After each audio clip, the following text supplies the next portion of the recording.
출애굽기 오늘 1장 말씀을 통해서 우리에게 하나님은 어떤 분이신지, 또 이 말씀 가운데서 우리들이 어떻게 하나님과 동행해야 되는지 말씀을 함께 나누도록 하겠습니다. 출애굽기의 시작은 이렇게 시작합니다. 창세기에 하나님께서 우리 사람들에게 말씀하셨던 지상의 명령과 그 언약의 말씀이 성취되는 것으로부터 출애굽기는 시작합니다. 하나님께서 창세기에 우리들에게 지상의 명령을 내리신 것과 하나님께서 언약의 말씀을 주신 것이 그대로 시간이 지나서 성취되어지는 것에서부터 출애굽기는 시작합니다. 확인해 보겠습니다. 창세기 1장 28절 말씀입니다. 우리 함께 한 목소리로 한번 합독해 볼까요? 시작. 하나님이 그들에게 복을 주시며 하나님이 그들에게 이르시되 생육하고 번성하고 땅을 정복하라. 바다의 물고기와 하늘의 새와 땅에 움직이는 모든 생물을 다스리라. 하나님께서 인간을 창조하시고 인간에게 복을 주시며 명령하셨어요. 생육하고 번성하고 땅에 충만하고 땅을 잘 다스리라. 여러분, 그런데 출애굽기 1장 7절에 그 말씀이 성취되어지죠. 이스라엘 자손은 생육하고 불어나 번성하고 매우 강하여 온 땅에 가득하게 되었더라. 하나님의 말씀은 반드시 이루어지고 성취되는 것을 발견합니다. 엄청난 오랜 시간이 있었지만 결국은 하나님은 역사를 주관하시고 우리의 삶에 직접 개입하셔서 끊임없이 우리가 설령 언약의 관계 속에 약속을 깨었다 할지라도 신실하신 아버지 하나님은 꾸준하게 끊임없이 그 약속을 지키고 계신 거예요.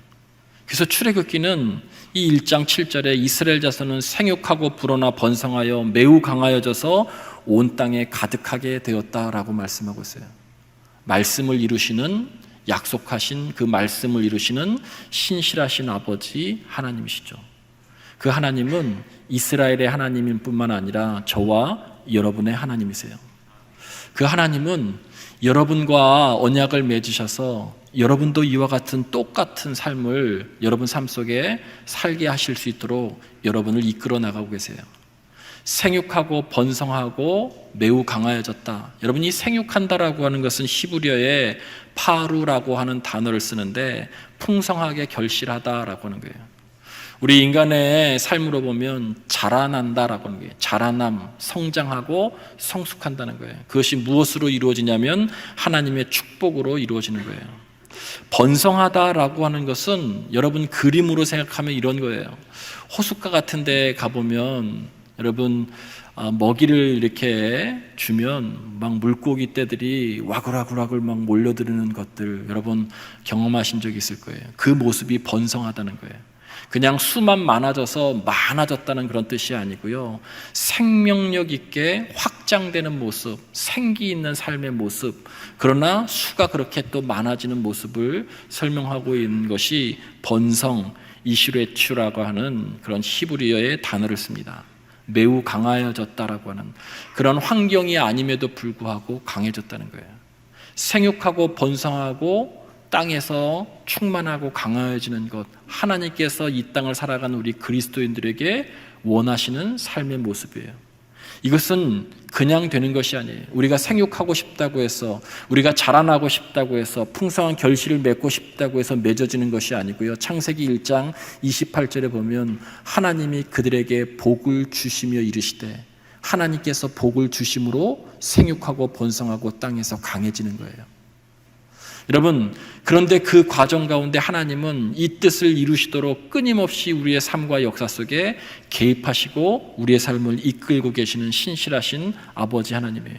오늘 이 본문 7절 말씀은 그래서 그 하나님이 우리에게 또 역사하셔서 우리의 삶도 생육하고 번성하고 땅에 충만하고 강하여지는 역사가 우리의 삶 속에 또 있기를 주님의 이름으로 간절히 축원을 드립니다. 그냥 되는 것이 아니고 하나님의 복주심으로 가는 건 거예요. 그런데 오늘 성경 말씀을 보니까 역사의 새 국면을 8절에 맞이하고 있어요. 요셉을 알지 못하는 새 왕이 일어나 애굽을 다스리더니 라고 했어요.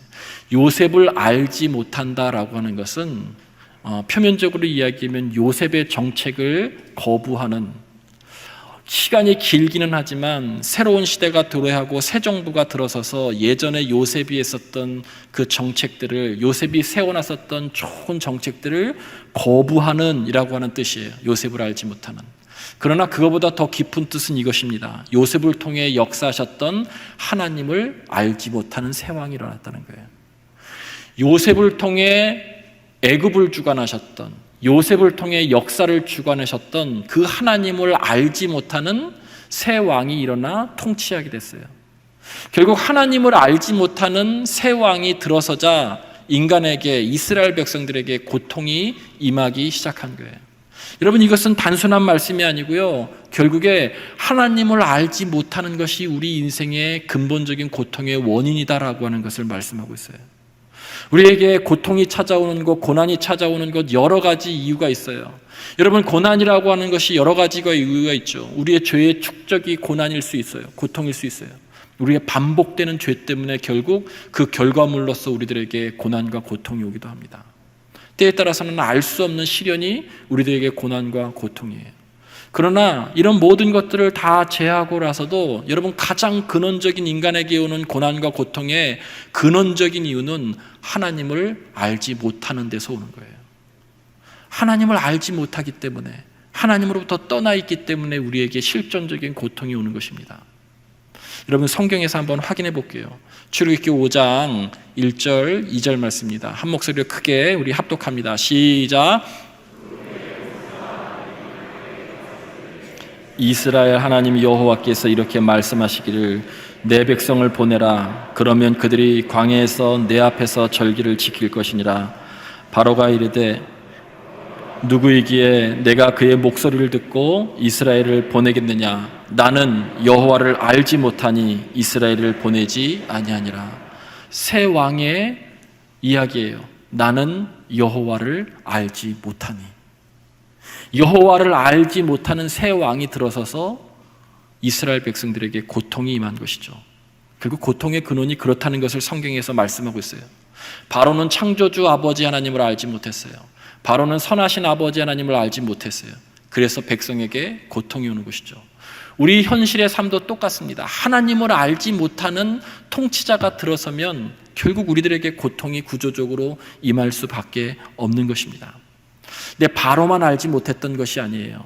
애굽에서 430년을 살았었던 이스라엘 백성들도 하나님을 알지 못했어요. 요셉 때에는 알았어요. 그러나 시간이 흐르면서 이 애굽이라고 하는 땅이 하나님께 예배하는 땅이 아니었기 때문에 이스라엘 백성들 전체에게서 점점 다음 세대 넘어가면서 하나님에 대한 의식이 흐려지기 시작했던 것이죠. 그 문화는 하나님을 예배하는 그런 땅이 아니었기 때문에 그 다음 세대가 접어들면서 하나님을 알지 못했어요. 바로만 몰랐던 것이 아니고요, 바로 이스라엘 백성들도 몰랐어요. 하나님을 알지 못했던 그것이 결국 모든 인간들에게, 모든 백성들에게 여러분 다 고통을 가져다 준 거예요. 자, 반대로 이야기하면 이렇게 이야기할 수 있겠죠. 하나님을 알지 못해서 고통과 고난이 왔다면 여러분, 하나님을 알게 됨으로 고통의 문제를 해결할 수 있는 거예요. 이것이 여러분 기독교에서 이야기하는 고난에 대한 의미인 거예요. 하나님을 알지 못해서 고통이 왔다면, 고난이 왔다면 하나님을 이제 알므로 인해서 그 고통의 문제를 여러분이 해결하고 극복해 나갈 수 있는 거예요. 그것을 받아들이든, 그것을 극복하든, 그것을 성경적으로 재해석하든 어떤 형태로든지 결국엔 하나님을 알게 됨으로써 고통에서 벗어날 수 있는 것이죠. 성경에서 똑같이 한번 확인해 보겠습니다. 마지막으로 우리 한 번 더 크게 읽습니다. 출애굽기 7장 4절로 5절 말씀입니다. 우리 한 목소리로 합독합니다. 시작. 바로가 너의 말을 듣지 아니할 터인즉 내가 내 손을 애굽에 뻗쳐 여러 큰 심판을 내리고 내 군대 내 백성 이스라엘 자손을 그 땅에서 인도하여 낼지라. 내가 내 손을 애굽 위에 펴서 이스라엘 자손을 그 땅에서 인도하여 낼 때에야 애굽이 나를 여호와인 줄 알리라 하시매. 5장에서는 바로가 나는 여호와를 알지 못한다, 이스라엘 백성들을 내보내줄 수 없다. 그런데 오늘 7장에서는 하나님은 모세에게 말씀해요. 너 바로에게 가서 이스라엘 백성들을 내보내라고 이야기해라. 말을 듣지 않으니까 하나님께서 말씀하시죠. 내 손을 애굽에 뻗쳐서 큰 심판, 10가지 재앙이겠죠. 큰 심판을 내리고 내 군대, 내 백성을, 이스라엘 자손을 그 땅에서 인도하여 낼지라. 결국 그들이 그 기적을 통해서, 하나님이 살아계심을 통해서 애굽 사람이, 다른 사람이 아니고 애굽 사람이 나를 여호와인 줄 알리라 라고 하는 거예요. 여러분, 그래서 출애굽함으로 인해서 고된 노역으로부터, 고통으로부터 이스라엘 백성들이 해방되는 것이죠. 정확하게 말씀하고 있어요. 하나님을 알지 못함으로 인해서 우리에게 고통이 왔고, 하나님을 알므로 인해서 출애굽하기 시작한 거예요. 출애굽기 2장 23절에도 분명히 말씀하기를, 오래도록 하나님을 의식하지 못하고 있었던 이스라엘 백성들이 이 고된 노역 때문에 결국 하나님을 이제 의식하기 시작했고, 그 하나님에게 부르짖으며 여러분 기도하기 시작한 거예요. 다른 것이 아니라 고통 때문에 하나님을 찾게 된 거예요. 고통과 고난이 하나님을 알지 못하는 데서 왔다면 내가 지금 겪고 있는 고통도 고난도 물어봐야 돼요. 이 고통이, 하나님, 이 고난이 어디에서부터 왔습니까? 내 죄의 축적입니까? 아니면 알 수는 없지만 저를 연단시키려고 하시는 시련입니까? 여러 가지로 여러분 묻고 거기에 대해서 대응해야 되겠죠. 그러나 근본적으로 우리에게 고난은, 고통은 하나님을 알지 못하는 데서 오는 거예요. 그러면 이 고난을 극복하고 해석하고 해결해 나가려면 하나님을 알아가는 데 초점을 맞춰야 되겠죠. 그래서 호세아서 6장 1절로 3절까지 말씀에는 여호와를 힘써 알자라고 말씀하셨어요. 여호와를 힘써 알자.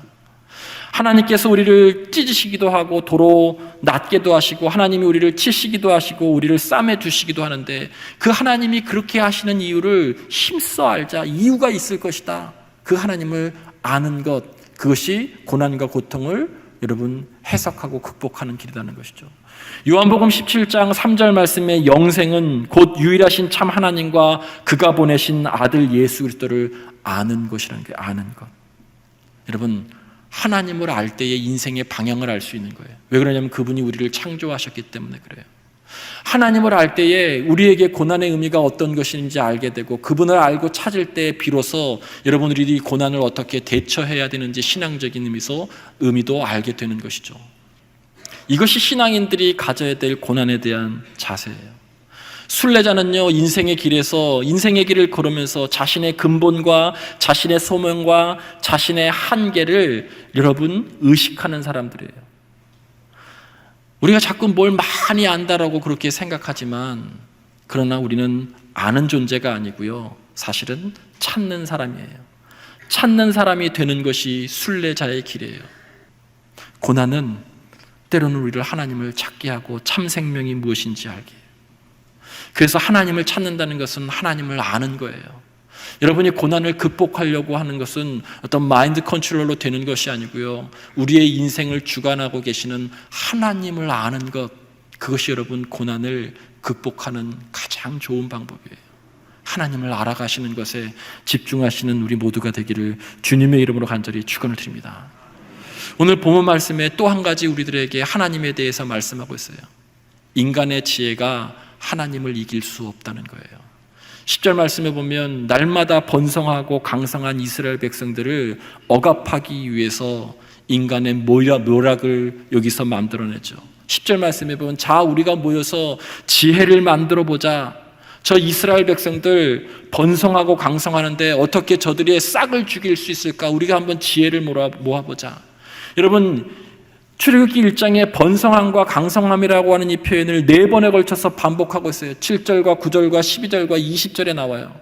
이스라엘 백성들이 그렇게 강성하고 번성하니까 바로는 사람들과 함께 지혜를 모아서 이들에게 이 번성함과 강성함을 막아내기 위해서 2가지 정책을 쓰는데, 하나는 학대 정책인데 하나는 이스라엘 백성들에게 고된 노역을 행하는 거예요. 고된 노역을 부과하는 것이죠. 그러면 그들의 번성함과 강성함이 결국 사라지고 그들이 완전히 주저앉을 거라고 생각했죠. 근데 성경은 12절에 그렇게 이야기하지 않죠. 그러나 학대를 받을수록 더욱 번성하여 퍼져나가니 애굽 사람이 이스라엘 자손으로 말미암아 근심하였다, 두려워하였다는 거예요. 인간의 계략을, 인간의 음모를 그렇게 해서 여러분 이게 왜 음모냐면요, 이런 것이죠. 애굽 땅에는 이스라엘 백성들이 지금 없으면 안 돼요. 이게 이 애굽 사람들의 딜레마예요.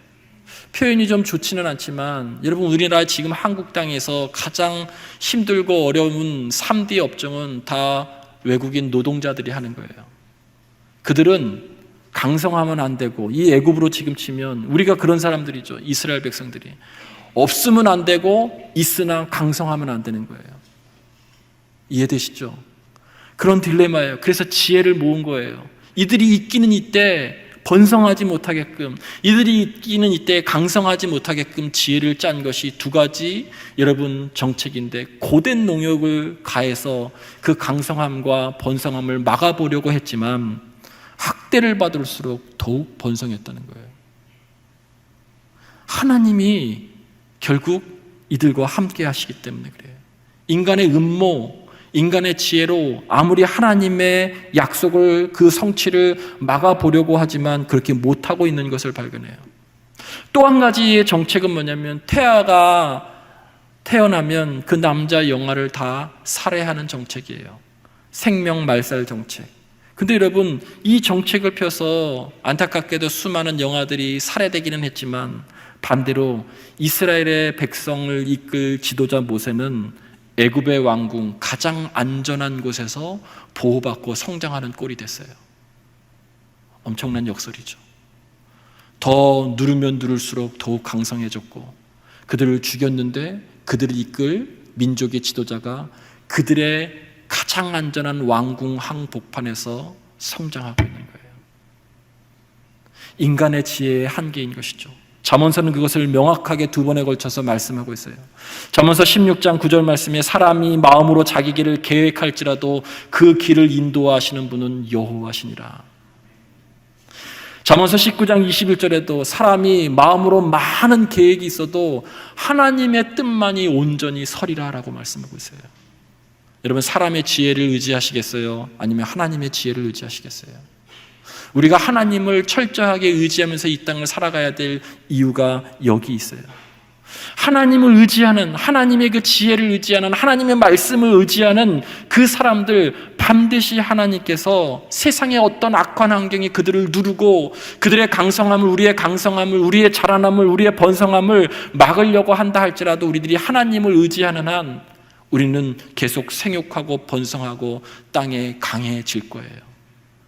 여러분 삶 속에서 이와 같은 역사들이 일어나기를 주님의 이름으로 간절히 축원을 드립니다. 출애굽기를 읽을 때 가장 중요한 것, 출애굽기 1장부터 40장을 여러분이 읽어가는 과정 가운데 가장 중요하면서 계속 모든 장마다 읽으면서 질문해야 될 것이 하나 있어요. 그것이 뭐냐면 말 그대로 출애굽이에요. 엑소더스, 탈출이라고 하는 뜻이지만 사실은 더 좋은 표현은 벗어나다는 뜻이에요. 벗어나다, 빠져나오거나 어떤 상태를 극복하다라는 뜻이 벗어나다는 거예요. 성경 속에서 하나님께서 쓰시는 인물들은 하나같이 하나님이 원치 않는 그 자리에서 벗어난 사람이에요. 그 자리를 벗어나야 하나님이 쓰신다라고 하는 전제의 조건이에요. 특별히 노아와 같은 사람은 창세기 6장 5절 말씀에 세상에 죄가 관영했다, 사람들이 계획하고 생각하는 것이 모두가 악하고 세상에 죄가 관영했다, 옛날 성경이에요.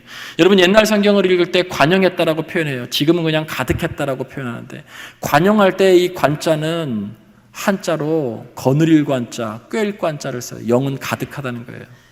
죄가 세상을 거느리고 있다는 거예요. 죄가 삶의 구석구석, 문화의 구석구석, 어느 한 곳 빈틈없이 죄가 다 들어차 있다는 거예요. 꽉 들어차 있다는 거예요. 그래서 모든 사람들이 죄를 짓고 산다는 거예요. 그런데 그 빈틈없는 죄 가운데에서도 의인이 한 명 있었는데 그것이 노아예요. 창세기 6장 9절에 그런 삶의 상황 가운데서도 성경은 노아는 당대의 의인이다라고 말씀하고 있어요. 그 뒤에 여호와께 은혜를 입었더라. 하나님의 은혜를 구하고 하나님의 은혜와 함께 했었을 때 그는 죄가 가득한 세상 가운데서도 벗어날 수 있었어요. 창세기 12장에 부름을 받은 아브라함 역시 갈대와 우르에서 살았죠. 그의 모든 삶의 기반이 거기 있었어요. 그러나 그곳은 하나님을 의식하지 않는 곳을 상징하는 곳이에요. 하나님과 동행하지 않는 삶을 상징하는 곳이에요. 아브라함도 그것을 벗어나서 가나안에 가야 됐었어요. 그때 하나님께서 그를 민족의 조상으로, 믿음의 조상으로 들어서신 거죠. 야곱 역시 마찬가지예요. 성공이라고 하는 가치관, 성공이라고 하는 세속적인 성공의 굴레 가운데서 살아가고 있는 그 야곱은 하나님을 만나서 그 모든 것에서부터 벗어났어요. 그리고 나는 나중에 바로 앞에서 이야기했죠. 내 삶이 험악한 인생이었지만 하나님께서 함께 하셨다고 영적인 표현을 하죠. 그도 성공의 가치관, 세속적인 가치관에서 하나님을 만나서 벗어난 사람이에요. 이스라엘 백성은 지금 어디 있습니까? 여러분, 출애굽기 1장에 이스라엘 백성은 지금 어디 있어요? 출애굽기 1장 7절에 생육하고 번성하고 더욱 강하여져서 어떤 땅에 지금 여러분 240만 명이라고 하는 대민족을 이루었어요. 430년 동안. 하나님께서 그들에게 1차적으로 생육하고 번성하고 땅에 충만하라고 하는 창세기 1장 28절에 그 하나님의 언약을 이 사람들이 하나님의 복주심으로 이루었어요. 근데 사명은 거기서 끝난 것이 아니고요. 아브라함에게 주셨던 사명이 있어요. 너의 민족을 통해서 열방이 복을 얻게 될 것이다. 너의 민족을 통해서 온 열방이 하나님인 나를 예배하게 될 것이다. 아직 이 부분이 해결되지 않는 거예요. 여러분, 이 명령, 이 사명을 감당하기 위해서 이스라엘 백성들이 반드시 해야 될 것이 있었는데 그것이 뭐냐면 애굽에서 나오는 거예요. 애굽에서 나올 때 비로소 하나님께서 결국 그 다음의 사명을 그들과 함께 하는 거예요. 근데 그들이 어디 있냐면 애굽의 가장 좋은 땅 고센 땅에 있어요. 창세기 47장 6절 말씀에 보면 요셉이 총리 대신이 있을 때 야곱의 일가 70명이 애굽에 왔었을 때 바로가 애굽에서 가장 좋은 땅, 창세기 47장 6절에 그렇게 표현하고 있어요. 애굽에서 가장 비옥한 땅, 고센 땅, 거기에 정착해서 살게 했어요. 이제 그들이 거기서 나와야 돼요. 왜 그러냐면 아무리 좋은 환경을 가지고 살아도 하나님을 의식하지 않는 삶을 살았기 때문에 그래요. 아무리 좋은 환경 속에서 살아도 하나님을 예배하지 않는 삶을 살기 때문에 그래요. 그들이 거기서 나와서 여러분 출애굽기 5장에도 분명히 말씀하죠. 이들을 광야로 이끌어내는 이유는 다른 것이 아니라 하나님의 앞에 절기를 지키게 하기 위해서다라고 말씀하고 있죠. 예배하기 위해서라고.